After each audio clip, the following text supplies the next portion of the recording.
श्री गुरुदेव दत्त। एक सखा ने बहुत क्यूट क्वेश्चन किया। पूछते हैं,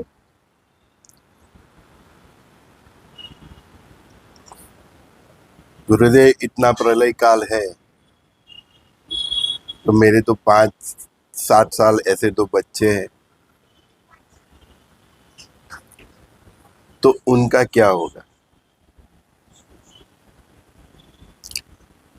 जब परमात्मा युग परिवर्तन का ठाम लेते हैं और जो कालखंड में वो करने जा रहे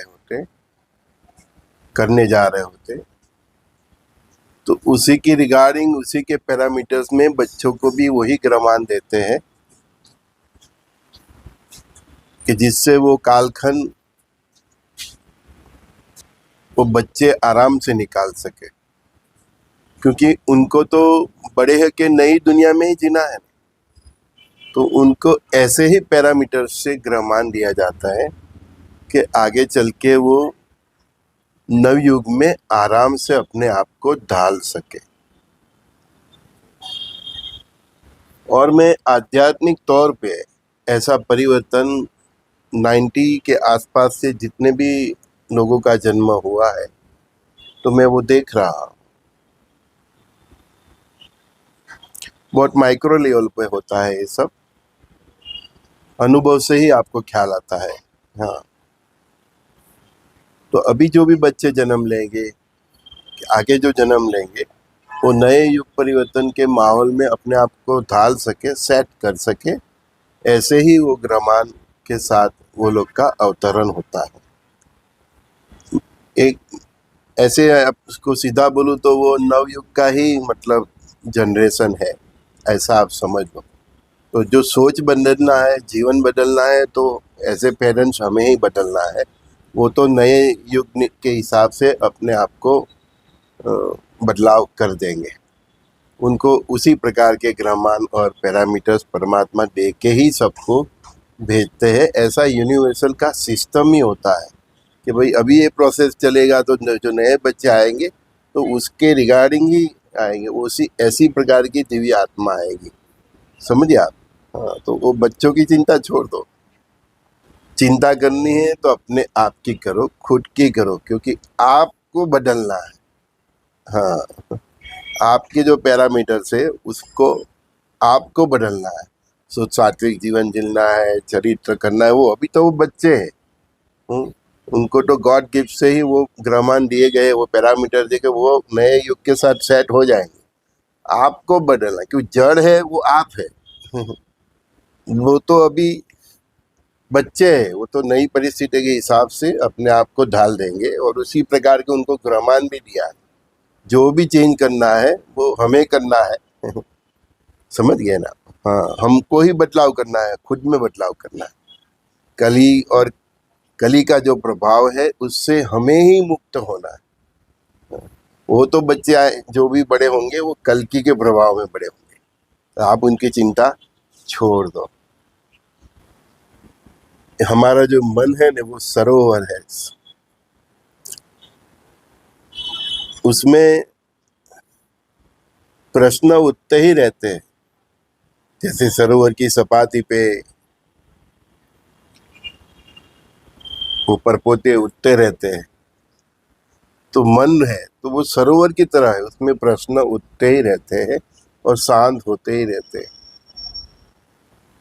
मनुष्य को अपने भीतर उठ रहे प्रश्नों पे भी दृष्टि करना जरूरी है कि मेरे भीतर से कैसे कैसे प्रश्न उठ रहे हैं, शांत हो रहे हैं, उठ रहे हैं, शांत हो रहे हैं, और वो प्रश्नों का उद्भव बिंदु क्या है।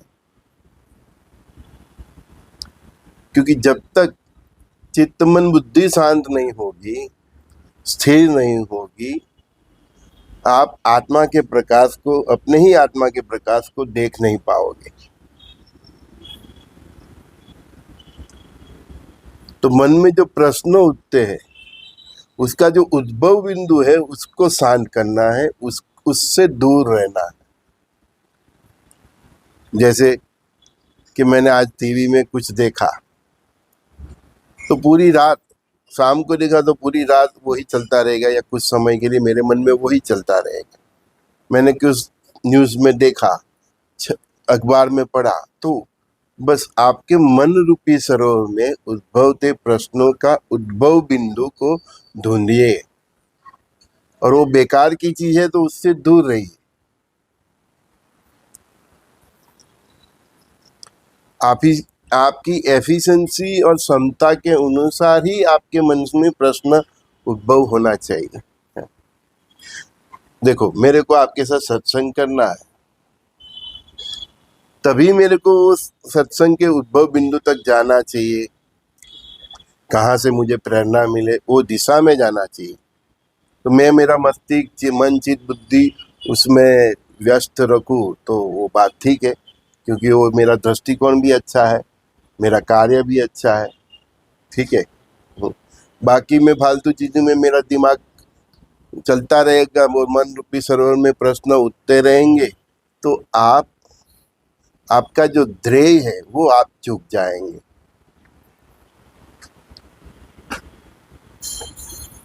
हमारा ध्येय क्या है? श्वासे श्वासे दत्त नाम, राम नाम, कृष्ण नाम, माधव नाम। कहीं बिन जरूरी मतलब बातें होती है जिसे लेके हम चलते रहते हैं, जीते रहते हैं, जिसका हमारी जिंदगी से कोई मतलब ही नहीं होता है। जीवन अलग है, और हमारा खुद का जीवन, हमारा आत्मीय जीवन वो भी अलग है। हम आत्म स्वरूप में जीने आए हैं कि शरीर स्वरूप में जीने आए हैं, वो भी हमें तय करना है। जीना है तो आत्मा के साथ जियो। जब आत्मा के साथ जियोगे तो मन, चित्त और बुद्धि का कुछ चलने वाला नहीं, वो कुड़क कुड़क के शांत हो जाएगी, क्योंकि फाइनल डिसीजन तो आत्मा ही लेगा। तो हमें तय करना है कि हमें आत्मा के साथ जीना है या शरीर के साथ जीना है। मेरा क्या होगा, मेरे बच्चों का क्या होगा? आपको अपने बच्चों की इतनी फिक्र है?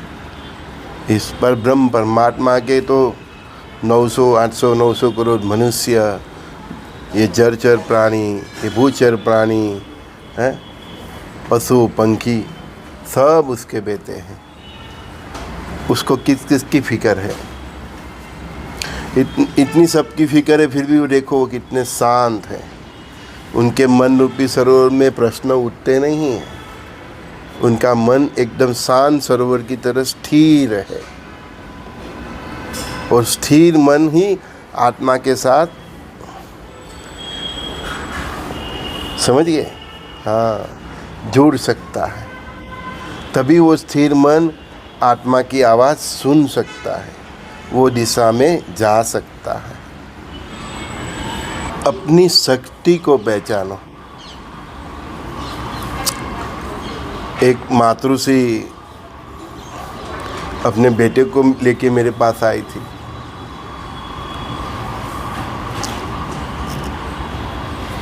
कल एक बहना भी आई थी कि गुरुजी मेरा मंगल ठीक नहीं है। मैंने बोला अच्छा, किसने बोला? कहीं शास्त्री पुरोहित को बताया मंगल ठीक नहीं है।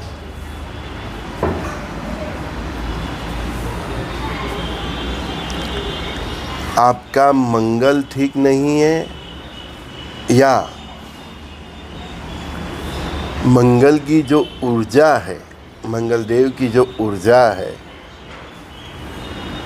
उसको कंट्रोल करने की आप में क्षमता नहीं है कि समझ नहीं है। जिसको भी मंगल होता है, हमारा शरीर तो पंच महाभूत से, 9 ग्रहों से बना है, सबकी ऊर्जा से समेत बना है। ऊर्जाओं से समा हमारा शरीर है। उन ऊर्जाओं का ऊपर कंट्रोल करना, वही तो साधना है। आप एक मंगल को कंट्रोल नहीं कर पा रहे हैं, तो बाकी के ग्रहों को कैसे कंट्रोल कर पाओगे? मानव शरीर ही ऐसा है कि जो पंच महाभूत से बना है, 9 ग्रहों से बना है, उसमें किसी न किसी ग्रह की ऊर्जा तो रहेगी।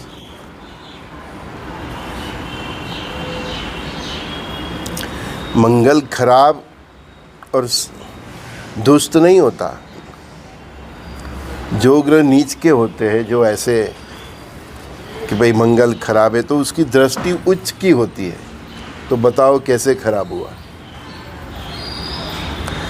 आप उसकी एनर्जी को डाइवर्ट नहीं कर पा रहे हो, वो आपकी कमजोरी है। सीखना वो है।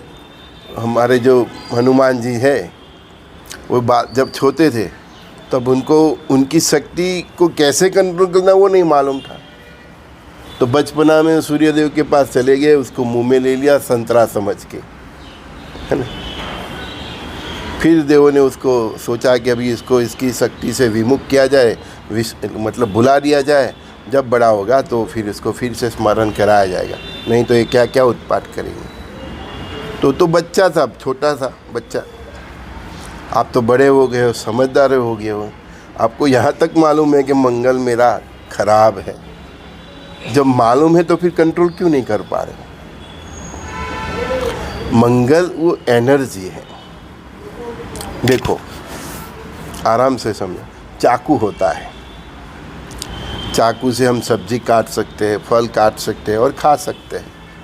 वही चाकू का गलत इस्तेमाल भी होता है। ऐसे अग्नि, तो अग्नि से हम खाना भी पका सकते हैं। अग्नि के बहुत सारे यूज़ है।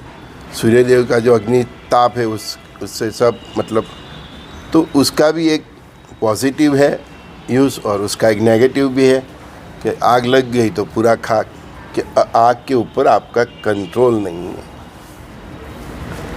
ऐसे पवन है, तो पवन ऊर्जा है, तो उसको आप कंट्रोल करोगे तो पवन चक्की से आप मतलब एनर्जी भी उत्पन्न कर सकते हो। बारिश का पानी भी आप एकत्रित कर सकते हो तो अच्छा है। नहीं एकत्रित करोगे तो पूर आता है, छलका जाता है, इसलिए हम डैम बनाते हैं।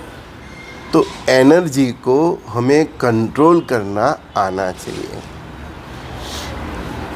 मेरे पास आते तो मैं किसी को यह नहीं पता कि तुम्हारा मंगल ऐसा है। मंगल की जो एनर्जी है उसको तुम गलत रास्ते पे ले जा रहे हो, उसको दिशा बदलने की जरूरत है। दिशा बदलोगे तो आपकी दशा बदलेगी। तो मंगल देव की जो शक्ति है उसको आप सही दिशा दो तो हनुमान जी की तरह आपका उत्कर्ष होता है।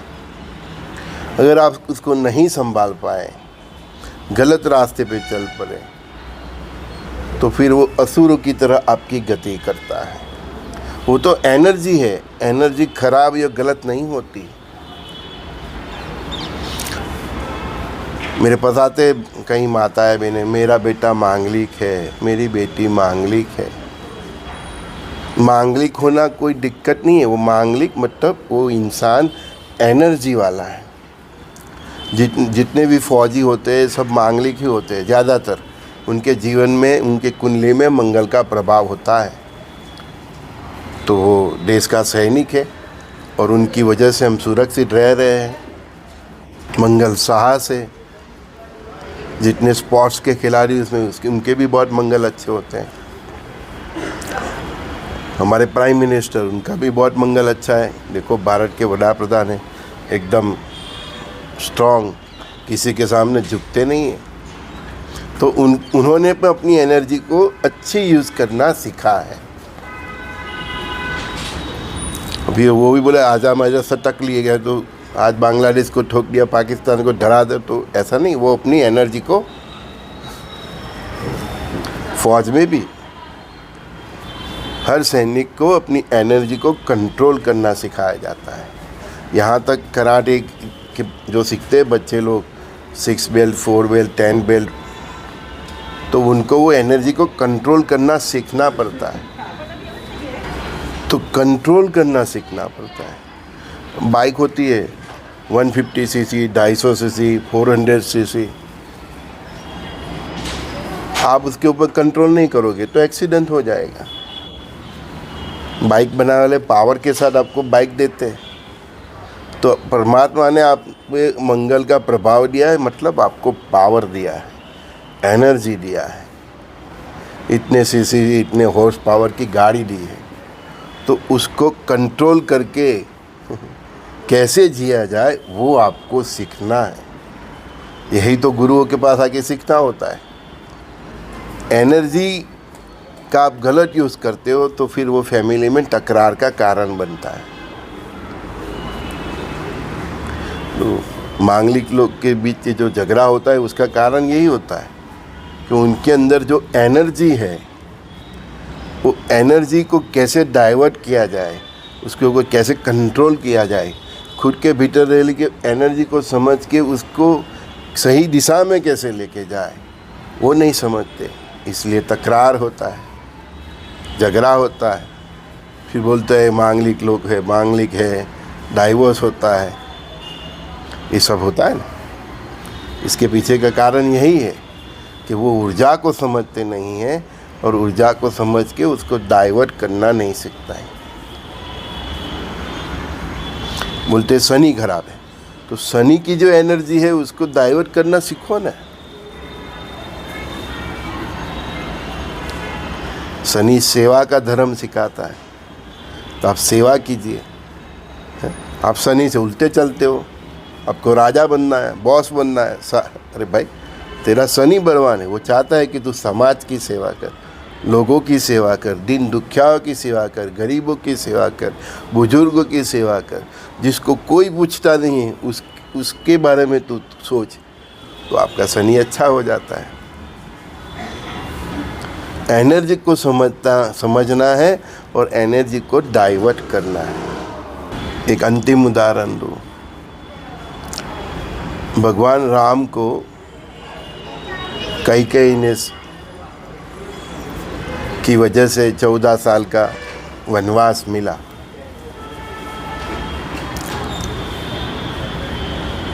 तो रावण इतना तपस्वी, इतना ज्ञानी कि जिसके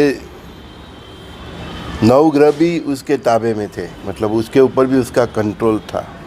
इतना नॉलेज के पृथ्वी से लेके मतलब स्वर्ग तक की वो सीढ़ी बना सकता था। समुद्र का पानी मीठा बनाने की उसमें क्षमता थी। इतना ज्ञानी कि जिसकी पुकार मात्र से महादेव भी हाजिर हो जाए, ऐसी भक्ति। लेकिन वो भी अपनी शक्ति का सही उपयोग नहीं कर पाया। जब भगवान राम को वनवास हुआ और वन में रह रहे थे, तो वो अपनी शक्ति से कुछ ऐसा करता कि राम का वनवास ओछा कष्टदायी रहता। उसकी शक्ति से उसको ऐसा करना चाहिए था, लेकिन उसने उल्टा किया। भगवान राम का कष्ट उसने बढ़ा दिया, सीता को ही ले गया। तो वो हुआ शक्ति का दुरुपयोग। उस शक्ति का सही उपयोग क्या होता? शक्ति उस डाइवर्ट करता तो क्या होता कि भगवान राम के लिए वो उधर ऐसा माहौल बनाता, जंगल को मंगल बना देता और भगवान राम का वनवास कष्टदायी नहीं रहता। समझे?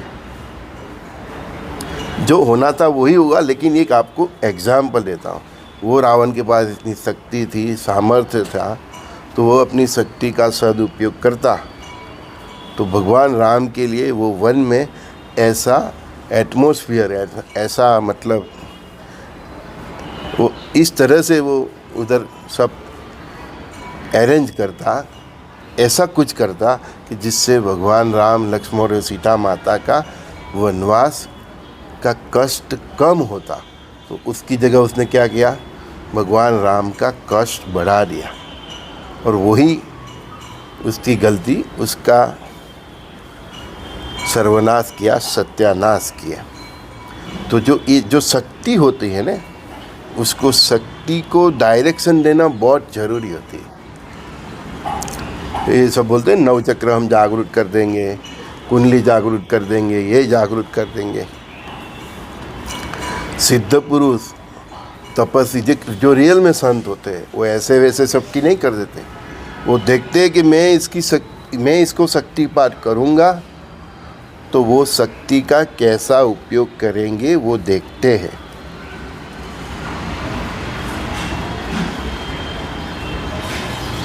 ऐसे नहीं कर देते, आ जाओ मैंने क्लास खोल दिया है, हैं, मैं सब आपका चक्र खोल देता हूँ, यहाँ तक का है ब्रह्मांड की सैर करा देता हूँ। जो प्रखर संत होते हैं, जो रियल संत होते हैं ना, जितने भी अवधूत हो गए सब, तब तो वो पहले तो व्यक्ति देखते हैं कि हाँ इसका मुझे करना है, नियति ने तय तो किया, लेकिन पूरी उसकी परीक्षा करते हैं कि जो मैं उसको शक्ति दूंगा वो शक्ति को ये संभाल पाएगा, उसका सदुपयोग कर पाएगा, उसके बाद उसको शक्ति देते हैं। मेरा शक्तिपात करना था ना भैया, 3 साल, क्या बताऊं, जाने दो। उस लेवल का कोई इंसान आएगा तो उससे बात करूंगा। तो इतना जांचते हैं, पावर देने से पहले वो देखते हैं कि पावर से ये भस्म खुद तो नहीं हो जाएगा।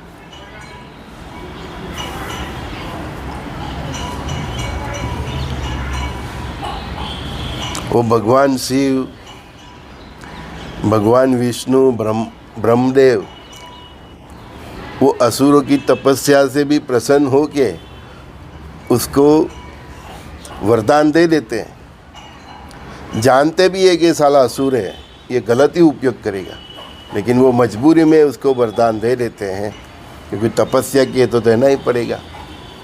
लेकिन गुरु बिना जांच के किसी को वरदान नहीं देते, किसी का शक्तिपात भी नहीं करते।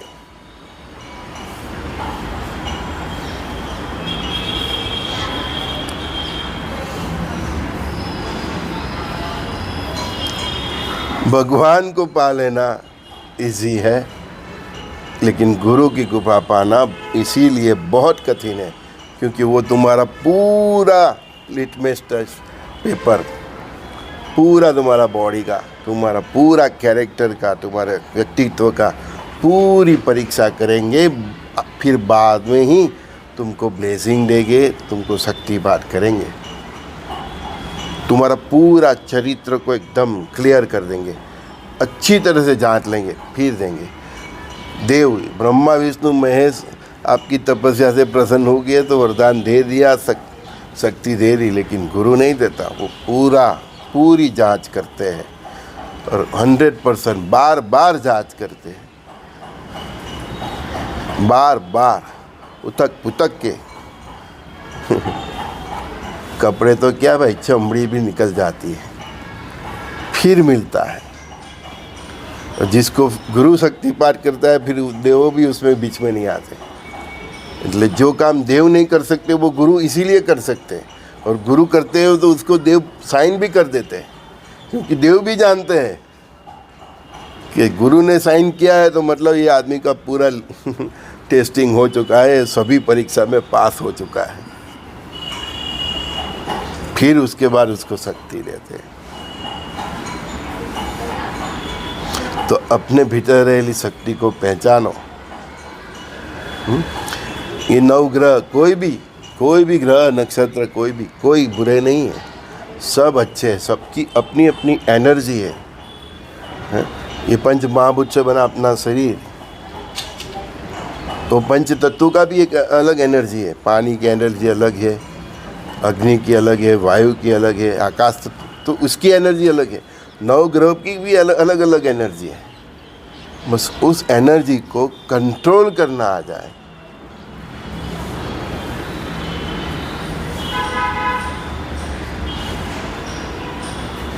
सामर्थ्यवान व्यक्ति वही है जिसने अपनी शक्ति के ऊपर विजय प्राप्त कर लिया।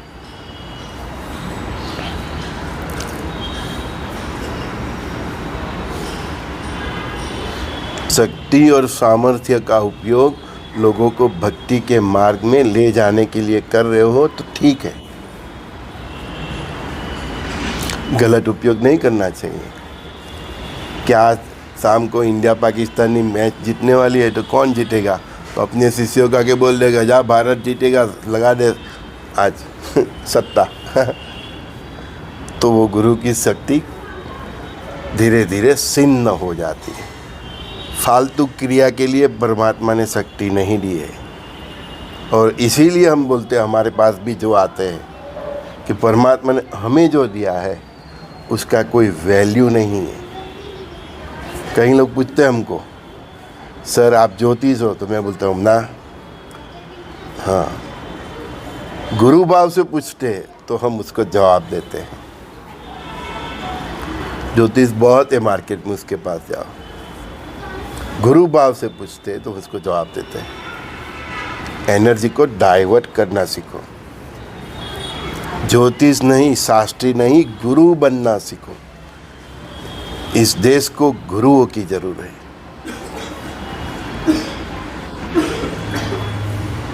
और जो भी आपके पास आए गुरु भाव से आए तो उसको इतना भाव से स्वीकार करो और गुरु भाव से ही उसको 100% होके उसको सलाह दो, मार्गदर्शन दो। और फिर वो शिष्य जो प्रेम से आपको दे, जो आपकी सेवा करे, उसका स्वीकार करो। यही हमारी संस्कृति है। आपको आध्यात्मिक ज्ञान है, शास्त्रों का ज्ञान है, ज्योतिष का ज्ञान है, सब कुछ मतलब ज्ञान का समय करके आप एक गुरु की तरह जिए। और गुरु की तरह आपके पास आना दरेक व्यक्ति को मार्गदर्शन दीजिए। उसमें अपना स्वार्थ मत रखिए। किसी ने व्हाट्सएप पे मैसेज किया, सर मुझे भी संजय दस्ती बनना है।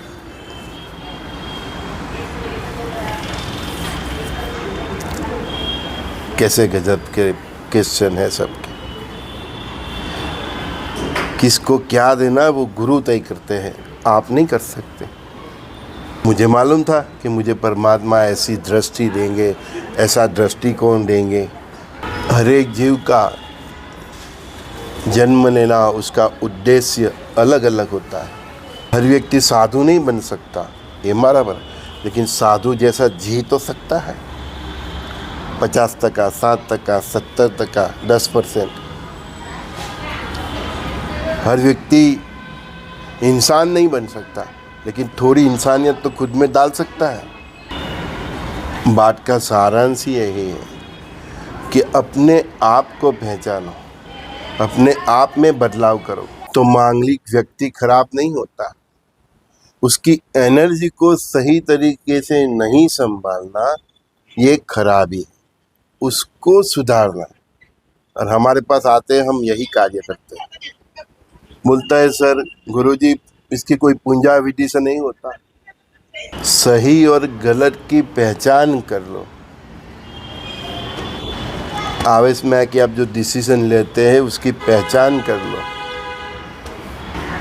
कोई पूंजा पाठ कराने की ज़रूरत ही नहीं, वो तो एनर्जी है। एनर्जी को कैसे संभालना वो आपको सीखना है। एनर्जी को आप कैसे सिखा सकते हो? समझ में आता है? सब गलत कार्य कर रहे हैं, ये पूजा करा लो, ये पूजा। एनर्जी को सिखाने, मंगल शांत करना, मतलब आप मंगल को सिखा रहे हो कि तू शांत हो जा, है? अरे वो तो एनर्जी है। सूर्य को आप कैसे बोल सकते हो कि तेरा ताप कम कर ले? आपको ही छठा लेना पड़ेगा।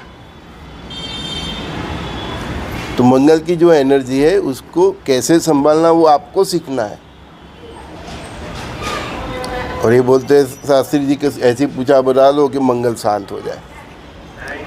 आपको हाथ में छाता लेना सीखना है। बारिश से बचना है तो आपको छाता ही चाहिए।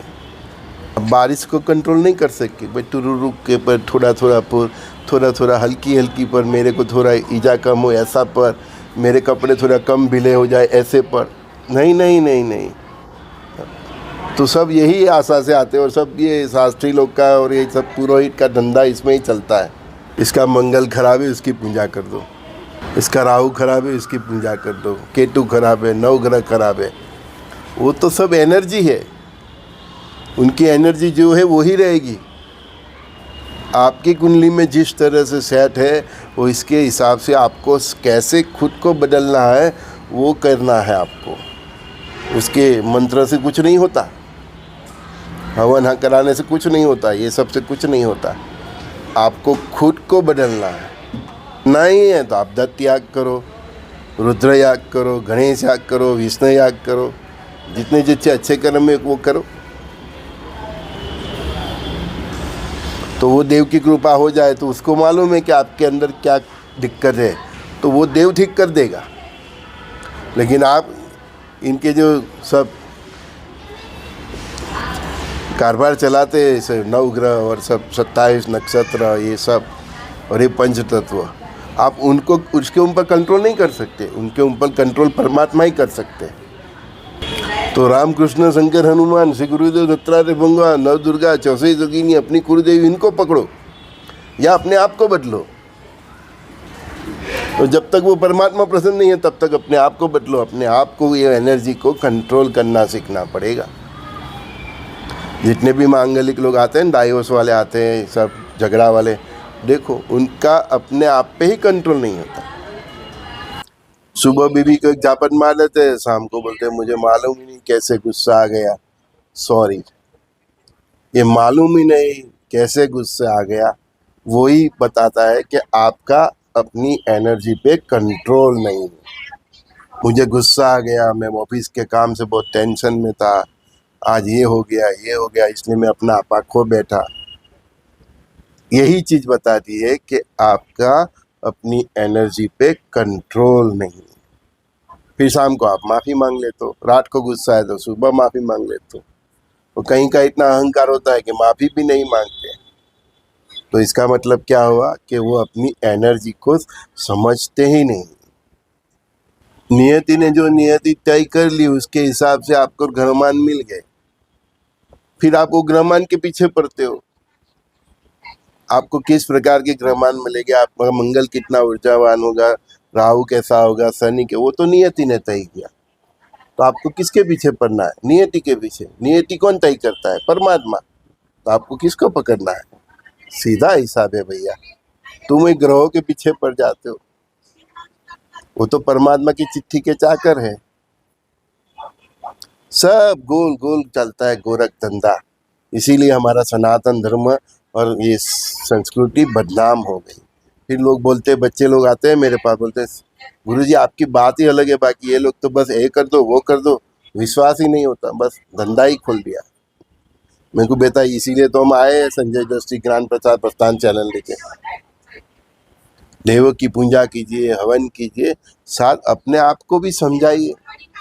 अपने नेचर में भी बदलाव जरूरी है ना। अब पूछते यहाँ तक कैसे पहुंचा जाए, तो रास्ता तो हमने बताया, शुद्ध सात्विक जीवन, चरित्र संभालो। उससे अगर आपका चित्त शुद्धि होगा, मन शुद्धि, बुद्धि शुद्धि, आत्मा शुद्धि, तो फिर एनर्जी पे कंट्रोल होगा ना।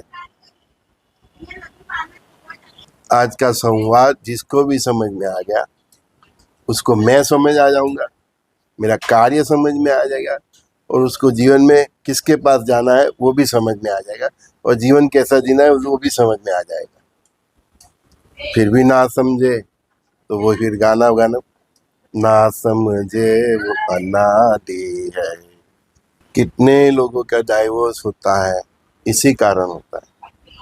अपनी एनर्जी की समझते नहीं, एनर्जी को गलत रास्ते ले जाते हैं, लग्नित्व संबंध में ले जाते हैं, गुस्सा में आके, आवेश में आके डिसीजन लेते हैं, तू नहीं तो तेरा बाप तू, ऐसा। जितने लोग की बात सुनेंगे देखोगे तो उन्होंने आवेश में ही काम किया होता है।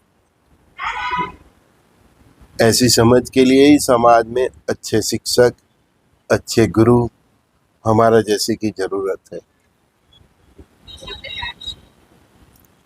जितना भी घमासान है ना समाज में, ये सब इसी के कारण है, और इसी के लिए परमात्मा ने मुझे आप तक भेजा है। संजय दस्ती का सभी दोस्तों को प्रणाम। श्री गुरुदेव दत्त।